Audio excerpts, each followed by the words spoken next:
業主本身擔心開放式廚房會有油煙，但設計師都堅持唔做玻璃門，反而用咗一條隱藏天花抽氣扇解決油煙問題。而講到最有火花嘅位係，開頭有一個木工師傅手工好差，設計師唯有中途直接炒咗佢，成個 project 嘅轉折點就喺呢度開始。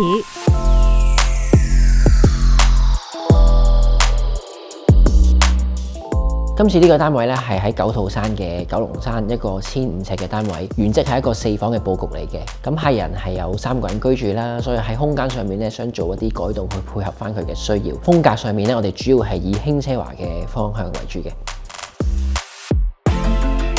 但設計唔止講風格，真正改變生活嘅係空間點樣用。咁喺空間上面咧，我哋主要做咗2個改動啦。原則咧，其中有一邊有3個房間嘅，咁我哋就將3個房間嘅間隔就拆咗，重新再規劃過，將部分嘅空間咧歸納咗俾客廳啦。另外亦都擴大咗主人房，令到個主人房多咗一個入牆衣櫃嘅空間。中間咧房間就縮細咗少少，我哋將會作為一個書房嘅。而喺屋企最核心嘅功能區廚房，阿 Ken 就作出一次最大膽但亦最精準嘅改動。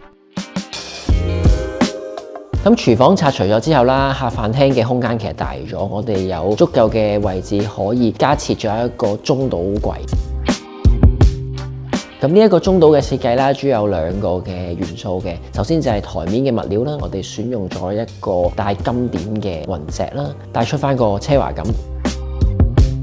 另外台下邊嘅設計咧，亦都做咗一個中環交錯嘅波浪條子紋，咁令到個層次感更加突出嘅。但中島只係其中一步，真正影響整個空間流動感嘅係成個廚房點樣打開。到底係做唔做玻璃嘅間隔門呢？因為佢都擔心可能有機會有油煙嘅問題。但係喺空間啊視覺上面咧，如果我哋冇一啲玻璃門嘅門框造型喺度咧，其實個感覺會更加利落。咁所以最終客人就採納咗我哋嘅意見啦，選擇係用一個全開放式嘅設計效果。咁我哋點樣去解決呢一個油煙嘅問題呢？除咗我哋去選取翻一個效能比較高嘅油煙機之外啦，我哋另外亦都喺天花嗰度咧加設咗一個天花式嘅抽氣扇。咁喺主食嘅位置嗰度咧，就令到個抽氣功能再加強。技術可以解決問題，但設計從來唔係 one size fits all。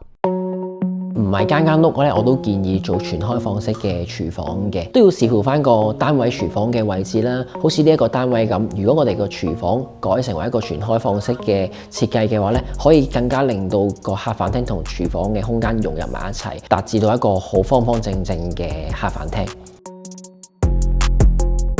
咁如果相反，其他單位啦，廚房係偏埋一邊嘅，拆咗個廚房反而會令到個客飯廳視覺上望上去更加三尖八角。咁如果喺呢個情況嘅話，我就未必會建議去做一個咁嘅改動。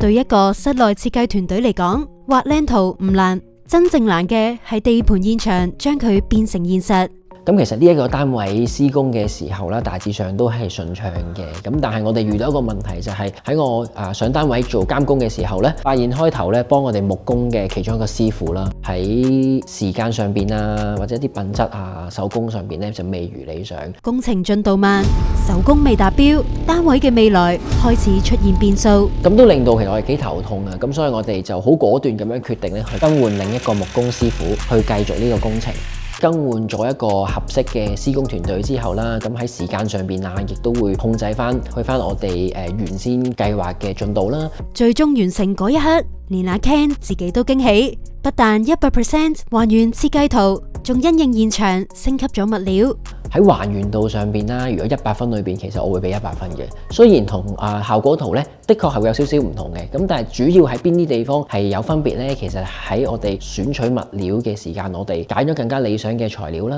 咁其實呢個單位嘅設計咧，有好多地方咧都係參考咗我哋灣仔 showroom 嘅元素嘅。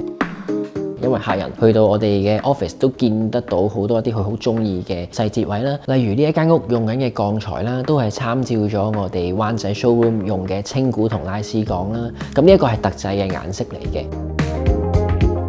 同埋喺一個特色牆嘅位置咧，我哋亦優化咗我哋灣仔嘅一個設計波浪形嘅特色牆。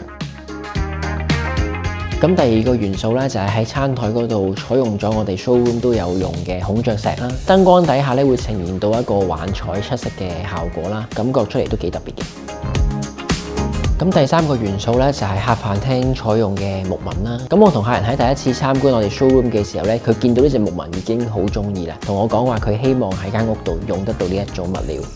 呢啲物料嘅每一種質感、紋理、光澤，都係我哋同客人一齊試過、揀過、摸過，先至決定落實。而呢個過程就係喺 showroom 入面發生。咁我哋一個過萬尺嘅地方有4層唔同嘅風格，可以俾客人親身咁樣感受到唔同嘅設計元素啊，或者一啲物料點樣去應用啊，從而可以揾翻一個自己喜歡嘅元素擺喺自己間屋度啦。咁如果大家都想再深入了解一啲唔同嘅室內設計資訊啦，歡迎去到銅鑼灣 C 出口步行3分鐘到我哋嘅 showroom 嗰度查詢。